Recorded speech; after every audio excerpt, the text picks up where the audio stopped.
What's my favorite saying about Make It Personal? Who you are to me matters more than what you do for me. Welcome to the podcast. Hey everyone, Buckle here. Welcome back to the Practical Kids Ministry podcast, where we equip you, we train you, we set you up to be the most incredible leaders and volunteers in kids ministry. Whether this is your first weekend or you're stepping in for the first time, Come on. welcome. Or you've been doing it since the dinosaurs roamed the earth. I stepped off the ark and I stepped into kids ministry. That's how long I've been doing it for. And we love having you here. And just so real quick about us, we produce curriculum and content for churches to help present the gospel to a digital generation. And we never want money to be a barrier. And so we offer it to churches for free because we're crowdfunded. We're supported by people like you. And so we'll talk at the end of the episode about how you can help us keep that going and keep offering this to churches for free, because we have a heap of churches in regional Australia and around the world actually now that can't afford to pay for resource. And so because of your help, we're able to bless them. And so as a thank you to you, we're making this series. We're helping to set you up to be the most amazing leaders ever. And so what are we doing? We've had a couple of weeks. We're up to week 3. What's happening? Week 3 of our 5 foundation series of kids ministry. First week was Make It Safe. Second week was Make It Fun. Make sure to check those episodes out. You can do it here. The link's down down there somewhere. Down Maybe here. it's on my face. Maybe on my face. No, it's down there. It's down there. It's lmnetwork.com.au/podcast for everybody listening on the audio only version. So yeah, Make It Safe week 1. Make it 2. Fun. Week fun. Yeah, make it fun. And what's week 3? What's today? Make it personal. Make it personal. I love this topic so much. I love this topic. Yeah, because I mean, at the end of the day, the fun is amazing and making sure kids is safe is paramount. But how much more fun is living life in community? And so at the start of the episode, that cold open, it's actually the culture that I have built into all my work environments that I have been responsible for. It's my one rule. I mean, I have 2 rules. My one rule is no injuries. Yep. When we built these sets, I'm like, remember guys, no injuries. But that's, because we start with Make It Safe. Yep. But my favorite thing, and we're going to come back to this point multiple times because we want today to be really practical. We're not just going to do high level fluff. It's going to be practical. It's the idea of in this moment with what I'm doing, whether it's in a conversation, I'm meeting a new family, I'm welcoming a kid, I'm having to do behavior management for a kid that's maybe acting up. Does whoever I'm interacting with know that who you are to me matters more than what you do for me? And so we're going to do 3 key practical topics. We're going to make it personal for our kids that we're responsible for in the room. Yep. We're going to make it personal for our families. Do the families know we care about them? And then thirdly, we want to make it personal as a leadership team as well. So why don't we kick off with Make It Personal for the kids? Well, Buckle, I have a story on Make It Personal in general, just to set everyone up on the importance of it. And it's actually from a good friend of mine. His name is Jesus. And it was... I've heard of that guy. Yeah, he's awesome. I was actually reading my Bible this morning, and it just dawned on me and on Jesus' intentionality on relationships and how he was always so important and so intentional with each individual relationship. Even if he'd meet someone for the first time, he would say, sister, daughter, brother. Like there was this element of feeling of family that he always tried to create. Used family language. So as we sort of role model after that guy called Jesus, because he's our Lord and Savior, I think there's that's my first caveat before we like dive weeds. I just want to say like, that's why we do it. 100%. And we are going to get to make it about Jesus at the end, I promise. So you're like, wow, we're talking about Jesus. We're on week 3. All of it's about Jesus. Absolutely. This is just the scaffolding so that we can make it about Jesus. We're getting there. 100%. So personal for kids. Yeah, absolutely. So I actually got some practical tips and tricks, right? And so one is know your kids' names. 100%. So if you're in this is just a quick comment for your kids leader and pastor. We will do a whole series. Make sure you subscribe. We're going to do a whole training series for key leaders and kids pastors and oversights. But have some way to have stickers, whether it's handwritten 100%. names or printed names, whatever it is. Not so that you can see a new kid and be like, oh, their name's Johnny. Hi, Johnny. And they're like, how do you know my name? That's super jarring. But the idea of learning a kid's name and the sticker helps. So let's say we meet for the first time. Like, hey, Buckle, I'm Buckle. What's your name? And Noah. you're like, I'm Noah. Noah, nice to meet you. Hey, I'll be back soon. I'm going to play handball with these guys. I play some Uno over there, whatever you call it. Come back again. Oh, what was his name? Noah. Noah, how's your day been? Are you having fun? Those stickers allow us to reinforce that, hey, I know I'm meeting, like, let's say it's Christmas. There might be 20 new kids in a room, but we're being intentional about knowing their names and making it personal. Yeah, being personal is about making you feel known. And one easy way to be 100%. feel known is Know your names. And then you can go one step deeper, especially once the kids start coming regularly, because we want them to keep coming back. Know details about their life, and obviously make it safe allows us to know what details are appropriate for us to ask and what aren't. But it's like, hey, what do you do? It's like, oh, well, I play soccer, or I play footy, or I dance, or I do gymnastics. And then you're like, oh, that's cool. And then you can see the girls in the room, they're doing their cartwheels and whatever. And then you hear that, let's say little Susie, who's in your room, makes a comment saying, oh, yeah, I've actually got a dance concert next weekend, and so I'm not going to be here. So then it's like, oh, okay, how do I make it personal? How do I let Susie know that although she's not here, she is a part of our family? So then through the parent, you can be like, hey, Amanda, it's Jess here, leader, girls with girls, boys with boys. We know that little Sarah is away at a gymnastics carnival. Can you let her know that our Connect group on Sunday is praying for her, and we hope she goes well? And then next week when little Sarah comes back, ask the question, how did it go? And if it was a win, celebrate it.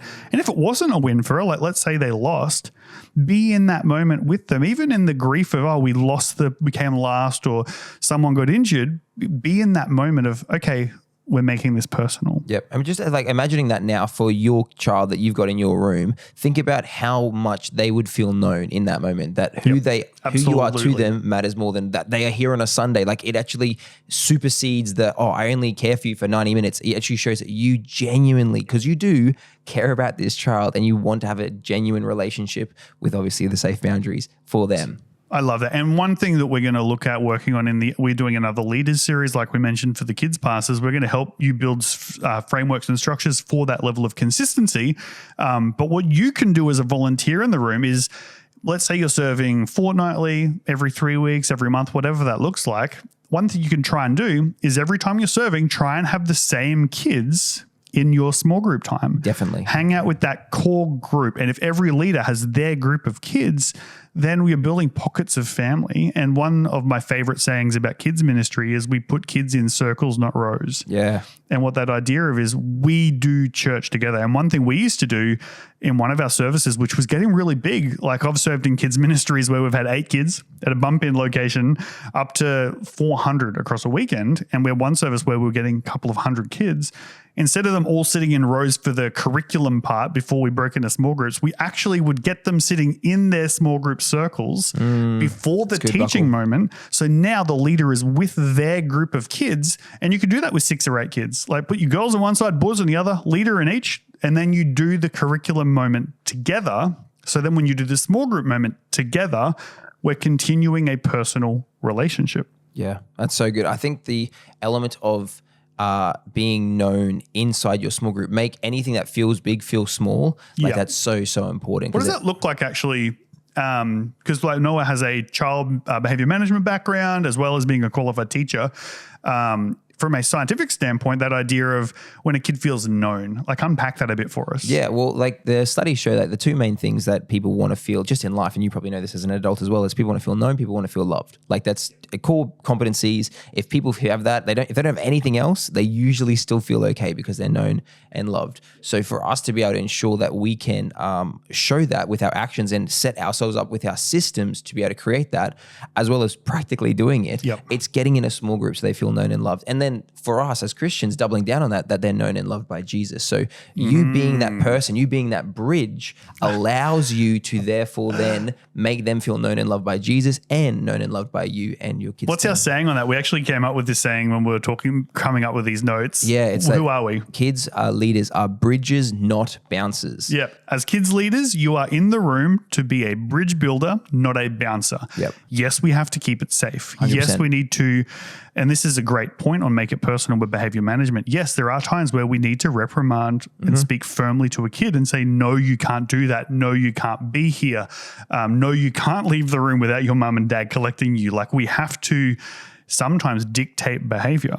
But if you've done the legwork where a kid knows that, yes, I need you to do something for me in this moment. I am asking of you to do something for me. But if the kid already knows that who they are to you matters more, then you're not making a negative exchange. Yeah. You're actually building upon a positive exchange. Because the kid knows, if Buckle's asking me not to do something or not to go somewhere, He's doing it because he cares about me, and this is for my benefit. Yeah, you're pulling on the relationship. And when you pull on the relationship, the child knows, oh, actually, yeah, I back whatever Buckle is saying to me because I know that they have my best interest in heart. And even if I don't fully understand, I will do it just because, even if they don't like it, oh, I kind of like Buckle, so I'll do it for Buckle. I'll do it for Buckle, yeah. It's the same way where it's like they are doing it because of the relationship, not because of the task that is at hand. Exactly. And this actually works in little kids as well. And I'm glad we're doing practicals. When I would serve in our little kids, like our juniors, so you could be like in some of our rooms, we were at one church where we were taking kids, it was one and walking.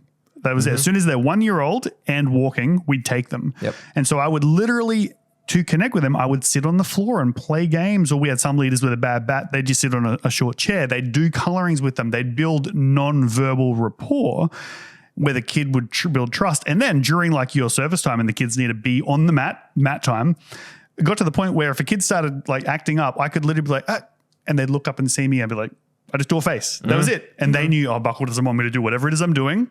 Sit back down and focus. No reprimanding, no speaking firmly. It was an unspoken connection because I put in the legwork to make it personal. Okay, I reckon we've hit those. So it's no names, notice details. If a kid comes in, you know they're a sneakerhead and they have new shoes, celebrate it. Absolutely. If a girl comes in and you know she loves bows and she has a different colored bow, celebrate it. Like, know your kids in your pocket enough to know when something's changed. Know them enough when they come in and they seem happier than normal. Ask why. They come in and they seem sadder. Ask why. Oh, I've come today, but mum's at home. She's really sick. So dad brought us to church. Hey, let's pray for you and your mum. And so you pray for them. But then you're like, hey, kids pastor, little Sarah said that mum is home sick. And now now kids pastor can hit up pastoral care and we can get a meal delivered to that family. And now the family gets cared for, which we'll hit on families in a sec. All because you as the leader took the time to get to know your kids. That's it. I think it comes from knowing your child, therefore allows you to know when the anomaly occurs. Exactly. Which therefore allows you to actually make that. And whether there's a positive anomaly or negative anomaly, it still means you can notice it. And it's like it's an old saying, and it was weddings are optional, funerals are mandatory. And this isn't kids, this is just relationships. Like I've got friends who get married and I can't make it to the wedding. I just practically can't. But if someone who's close to me has a funeral, I'm there. Because it's in those moments where the bonding really can happen. Yep. And so we had moments where kids would have some really tough situations, and those leaders who got around those kids, they're still friends to this day. Both adults now. The kid is now an adult, right? So what does that look like now? Let's go personal with kids. Let's go personal with families. And so one thing is, because we want to keep this really practical for you, is when a parent rocks up for drop off or pickup, bring the parent into the conversation. Like, what does it look like? What can you do for the parent to celebrate the child? We hit on this last week. Well, let's say you did something awesome. You saw that I was picking up the cups because someone spilt the cups on the ground as a mess. I'm picking them up. You come over and you help me. You come give me a hand. At sign out, I'm going to be like, Hey, Josh, I just wanted to say Noah was amazing today. I don't stop at the high fluff. I go deep. He saw that I had some work to do, some cleaning up, and he got down and helped me do it. Yep. I was so impressed. I think he's amazing. And now all of a sudden, the parent is proud. The kid is proud. We're building personal relationship with the family, which is what church is meant to be, right? Another practical thing that if you're also doubling down on name tags and utilizing stuff, obviously you'll have some sort of system. For us, we're very fortunate. We've got an iPad sign-in system at our church. The family's names are on the sheet. So I will greet the parent. And if I don't know their name, I'll wait for them to scan their code. Their children will come in. And the last thing I will say, hey guys, so great that you're here. Here's your stickers. And I hope you have a fantastic service to the mom. And I'll say their name because I've seen their name. That's the exception. I'm so happy just to cheat with parent names because we put so much effort into remembering all the kids' names. Yep. Just look at the iPad for me, the parent. Exactly. That's exactly right. Because for me, the iPad is the sticker. It's the sticker where I go, okay, that's sweet. So I may go, hey, how you guys going? How's the week been? And not just saying, oh, how's the week been? How's the week been? Like just as a casual blow off, but genuinely being like, hey, so glad that you're here. How are you? And they say, oh, it's been a bit of a week. You're like, oh, I'm so sorry to hear that. Let's scan in. Is there anything that we can do to help at kids ministry now? Like we are there at the end of the day for the families. Like we are kids leaders, all of us, but we also are there to help support the family because if the family isn't supported, then they're not going to come to church and then you don't have kids in kids ministry. So swings and roundabouts. Absolutely. And so some other really practical tips. As a kids ministry, we were able to facilitate this, but some churches couldn't. So the leaders would just do it. Birthdays are a family event. Yep. So when you know it's a kid's birthday, we had one leader would always write a handwritten birthday card and would give it to the parent so that we know that this is a personal message. So we go through the parent to make sure we're making it safe. It's not a private message from an adult to a child. But then the parent is able to be like, oh, wow, this kids ministry, this church, he hand wrote a card for Mike, and it's practical things. It's not like we love having Johnny here, but it's Johnny is this. He does this. We celebrate him for this. So write a birthday card. Your bridge can be, your words can then be a bridge between the kid and the faith at home. Yep. I think also with that, if for whatever reason that's hard to do because you maybe got a lot of big database. For us, we also run birthdays monthly. So every last Sunday of the month, we do a big birthday. So everyone in March comes together and the families all get around. The families all sing happy birthday to the children. They all get a little party bag, a little like handball or whatever. But it creates this, oh my goodness, like my child's birthday is cared for. And for some kids, that is their birthday party, full stop. And that's all they can do as a family, especially right now. Maybe you're watching this in 20 years, it doesn't matter as much. But right now in Australia, we're in a massive cost of living crisis. And so sometimes just that little bit that doesn't have to be expensive, but hey, we notice you, can make a family feel so much more cared for. And so we are, and like I mentioned, we're going to do a leadership series. We're going to unpack for you as the key leader or kids pastor, how to run really simple highlights that are super cost effective, but are a big impact. All right, lastly, I want to do personal for our team. Let's do it. And so we hit on this last week. We're going to smash this real fast to honor your time rapid fire. But be a community. You're not just a group of people doing a job. You are a community of people building the church in partnership with Jesus. Yeah. At our church, we have a saying, we're called Healthy Village because we are a healthy village. And that's our team. It's not like that's not our church. That's not our families. It's our team is literally just called Healthy Village because we care for each other and we genuinely care for each other. We genuinely want everyone to win. So we are like, no, we're a village. A village takes a village to raise a child. That's sort of the coined phrase behind it. But it's kind of like, we're a village. We're all in this together. We all have different strengths and different things, but we are all here for each other. So whether that's we have an event where we all go together and just build relationship outside of kids ministry, or something's happening in their life and it's like, hey, I know you because I've got a relationship with you. Therefore, we can talk about it together. For us, when we have our leaders in rooms, we try and get them to serve fortnightly and they serve with the same leader. So they build such a strong relationship with the other leader that they're serving with. So that means when something's happening, like we've got the leader who serves with me on my fortnight, they are working out in Somerset Dan. So they're doing overnights. So they're sleeping in tents to do some building work and he's enjoying it. But for me, it's taking a little bit of a toll just because it's a bit more energy. I'm like, bro, let me pray for you. How many more weeks have you got out there? Let's pray into And you're not the key leader. You're a volunteer I'm just in the room. Yeah, I'm just the other leader in the room. And so this is why we're saying this for you is like, if you're in the room and you know one of your co-team members is having a win, celebrate it with them. If you know that someone couldn't rock up on Sunday because they were sick, don't wait for the church to go and get them a meal. Go drop them a meal if you've got the capability. Obviously, everything within the wheelhouse of what you can do, because I know, like we mentioned, cost of living is tough. But even just a text, hey, Noah, we missed you on Sunday serving in kids, heard you were unwell. Can I pray for you? Is there anything I can do? Even just knowing that I care enough about you outside of the serving on a Sunday to send you a text. And so practical ways, real simple, are catch up as a team if you can. Like after you serve, go get, we hit some of these last week, go get lunch together if you're able to, or do a Saturday barbecue.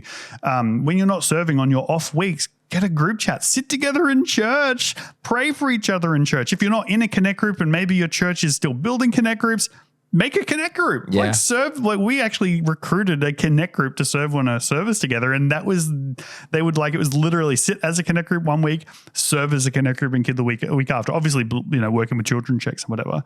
You go. I was just say the one thing that I think is practically that I just want to add in before we sort of wrap up is systems do not discount the personal touch that you have with the person. For myself, 100%. When I used to run kids ministry at the top, I would have a system where it would be like every single week I would contact 5 people, which means that in a month I would contact everyone in my team. But that didn't make the personal reach out any less disingenuine. It was just a system that helped remind me to reach out. So for you, it just could be like in a calendar. Same birthdays. Literally, just about to say that. If you have your team and you have all your team's birthdays in a calendar, then hey, that's a reminder for me to text. It's Wednesday. Happy birthday, Noah. Pumped for you, bro. Hope you had the best day ever. So even though obviously that was me as the leader person, even as just a volunteer, as everyone who can serve, if you have little reminders of, I know that just as we talked about kids having events on, hey, someone says, I've got a prac placement for nursing in 6 weeks. There's someone on that right now. Yep. Like for me, it's like, hey, how are you going? I know that I'm not going to see you for 6 weeks because they're serving on Sunday. Are they out of sight, out of mind, or are they personal enough that you will take the time to shoot them a text? Exactly right. And for me, I've got a lot on my life, so I can forget things very easily. However, a system where I write into my notes app and say, contact this person at this time because I want to make sure that they feel, because I genuinely want to check in with them. So I just want to add that. I'm like full ADHD. If I don't put even my mum's birthday in my calendar to remind me, I would forget. So 100%. Okay, so we're going to wrap it up there real quick. So 3 things. Personal for the kids. Do your kids feel known and do they feel loved? Yep. 2, for your families, are you doing things that will help build relationship and trust between you and the parent and child, and also building their relationship in faith? And thirdly, as a team, are we doing things to build a more strongly connected community of people serving together, not just random people getting a job done? Yep. And so here's my challenge of the week. Learn one new thing about a kid that you didn't know last week. Ooh, I like that. And learn one new thing about someone you serve on team with that you didn't know about last week. Even if it's just a birthday, save it in your calendar. Those are your 2 things. New thing about a kid, new thing about a leader.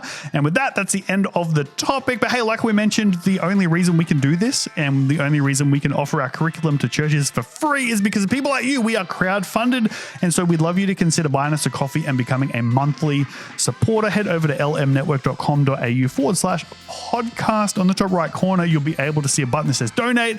We'd love you to consider being a monthly giver. So $10, $20, whatever's in the wheelhouse. Maybe you're a business owner. Maybe you can do a bit more. We would love that every month, being able to help us plan ahead. And then also, if you're watching this as a team, subscribe to this channel. It's a new YouTube channel. Help us get the algorithm going, because who knows? Maybe we could just get YouTube ad revenue, and maybe that we take the money from YouTube and we give it to the church. I mean, that'd be kind of cool. That'd be the dream. And then also, if you're watching this and you guys don't use our curriculum, go check it out. It's on that same webpage. But hey, my name is Buckle. I'm Noah. And next week we're doing episode 4, which is Make It Better. Better. See you then. Peace.